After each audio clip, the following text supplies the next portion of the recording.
town, from London to Taiwan. I've been all around the globe trying to protect your soul.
Okay, so remember I told you guys I had an issue with this. The throttle wouldn't stay up. Every time I had a bump, it'd back off. And for the last, I don't know, however many weeks, since I got the mower back, I've been using this and clipping it right there and then up and around the throttle with it held all the way down. I thought something was wrong with that throttle cable. I thought maybe there was a pin or something missing. Turns out when I took it apart, it was just wrapped all around the hydro cables down there when the guy put the new cable on, and then it was underneath the hydro lines here. So once you put the deck down to mow, it was pulling tension down on the cable and making, even though that zip tie was tight and it was tight in the clamp there, it was still pulling tension down and pulling that throttle back.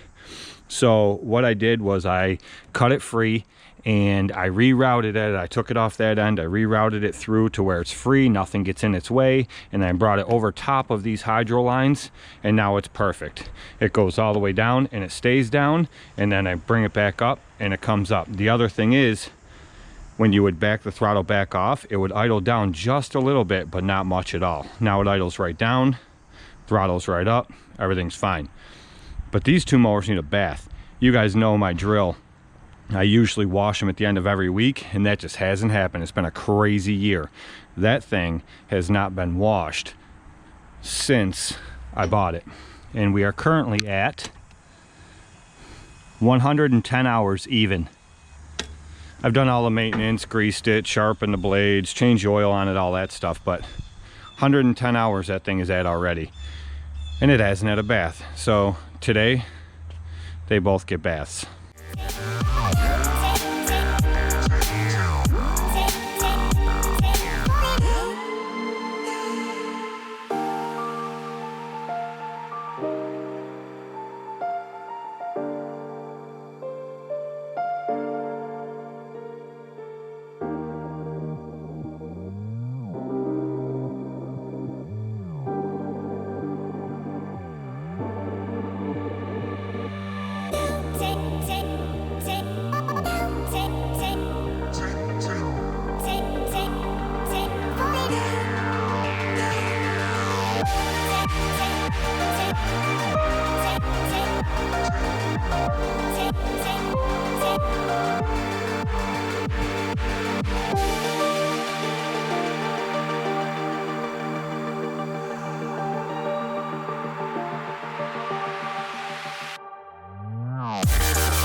I think it's aimed more at you, Billy. Huh? I think it's aimed more at you. Well, it's a wide angle, it's right? It's actually tilted up at an angle. Oh, well. Technically. So, the truck was a flop. I bid on it. I went and looked at it yesterday. What it was a 2007 Ford F-250 with an 8-foot Western Ultra Plus Pro plow on it. The plow needed new bushings and it was flopping all over the place, but the truck was in really nice shape. It wasn't bad at all. It had a 5.4 V8 in it with 43,000 miles on it, and the truck was pretty solid. The problem was there were no keys there when I went to look at it, so I couldn't start up and hear it run. I couldn't drive it, so that made me a little leery about how much I wanted to spend. My cap was going to be $5,000, and I decided to go up a little higher, and by the time the bidding got to $6,800 and it was still going, I backed out.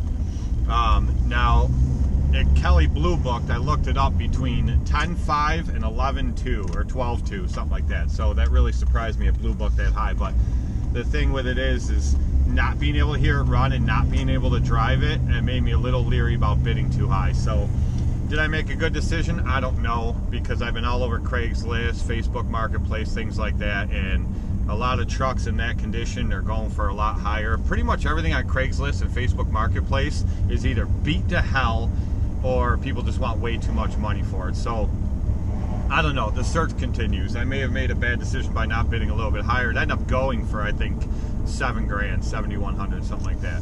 So I may have made a bad decision, but at the same time, I may have made a good decision to get away from it. Who knows what the new owner will run into with that truck. But either way, that one's out and the search continues.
All right, well, before I wash this thing, let's do a review, since a lot of people have been asking me for one lately, and let you guys know what I think about this. So, Scag V Ride II. Okay, this has been it's been a great mower. It definitely saved me when I was having issues with that.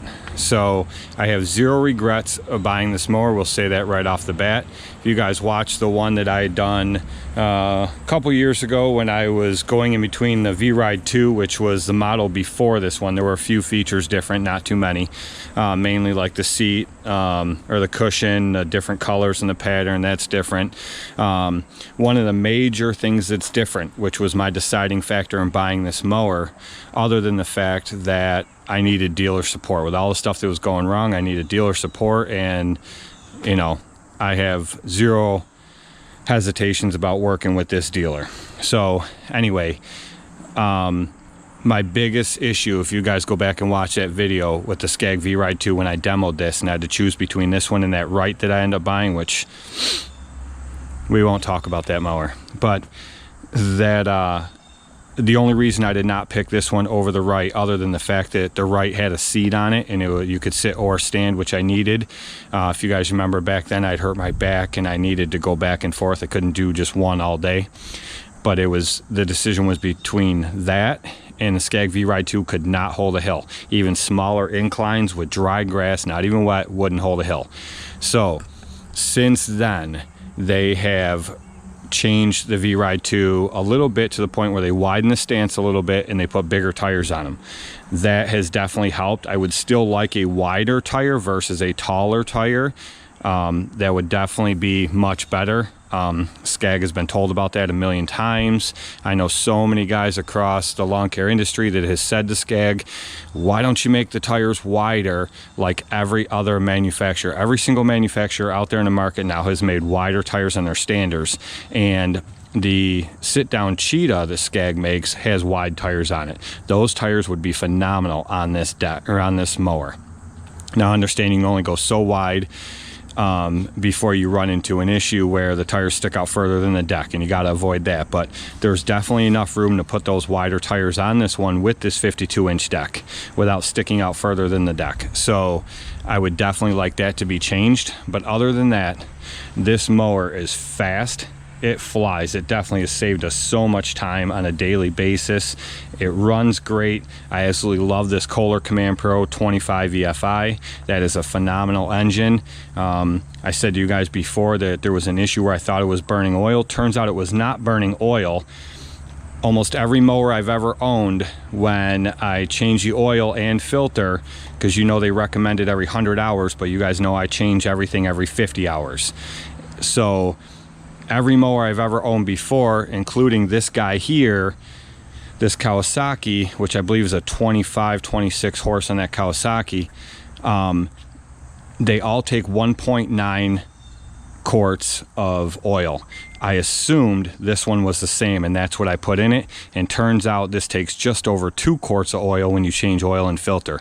So when I did that initial oil change, that was my fault. I did not put the correct amount of oil in it. So that's why it was down almost a quart of oil, because I screwed up and didn't put the correct amount in it. And I should have checked it within a couple hours after that, and I didn't because I got so busy. That was my fault. That's all on me. But since then, no issues. I put another 15, 20 hours on this thing roughly since I had that issue, and the oil is still exactly where it's supposed to be, and it's still clean. So definitely not an issue. I bought the bagging system for this. That's why this right here is on there. That's the mount for it. I have not put it on it yet. It was on it when I picked it up from the dealer. They installed it for me, but I got home and I took it off right away. The only reason I don't run it on all the time is, like I mentioned, you guys, I need this as a side discharge mower right now more than I need it as a bagging mower. It will be going on soon within the next week or two, but it's not an easy on-off thing. So the bagging system hangs on there, the blower hangs on there, and then you have to run the belt through around that pulley. There is a bolt-in baffle that goes in the front. There's a bolt-in baffle that goes in the back. That's all stuff you have to do before you put this bagging, or to put this bagging system on here. So it's not just a quick, easy on-off thing. And then you got to put the weight on the front, which just pops right on, no big deal. But it's a procedure. So it's not like I can, mow a lawn and that I have to bag, and then I get to the next one I don't have to bag it. It's not like I could just pop the blower off and pop the tube off and go and leave the bagger on there and then just pop them back on, because when you don't have the blower on and you leave those two baffles in there, it takes the open mouth of that deck from the width it is now to less than half of the opening to make it bag better. So to side discharge with it like that is horrible. You'll get clumps like crazy. It's no good at all. So it's not something I can just leave on there, but I will experiment a little bit with that as time goes on. Like I just showed you guys, it is 110 hours on it now, and I am 100% happy with the purchase, and I'm pretty sure I'm gonna end up buying another one. Now, I don't know if that'll be next year. I would like to buy another one next year and retire this Toro Grandstand. Get rid of it. I may keep it as a backup mower, but I have too many mowers now. I really don't need to keep it as a backup. I'll probably just sell it. It is running great. It cuts great. It's just a great mower. But it is older and it has a ton of hours on it. It has 1,661 hours on it. So there's a lot of hours on it, and I'd be happier and more comfortable just having 2 V rides. What I'll probably do on the next one is buy a 61-inch deck on the V ride. I know I've said things about that in the past. The 52 is more of a universal platform for me, but I think I might just pull the trigger on a 61-inch deck V Ride II, but I don't know. I really need a 36-inch stander right now more than anything. So that's it. That's my review on the V Ride II. I know this is a long-winded video, but just a lot to cover. And I don't know. That's what I think. A lot of people keep asking me, and that's my opinion on it. And I would have no problem with buying another one tomorrow.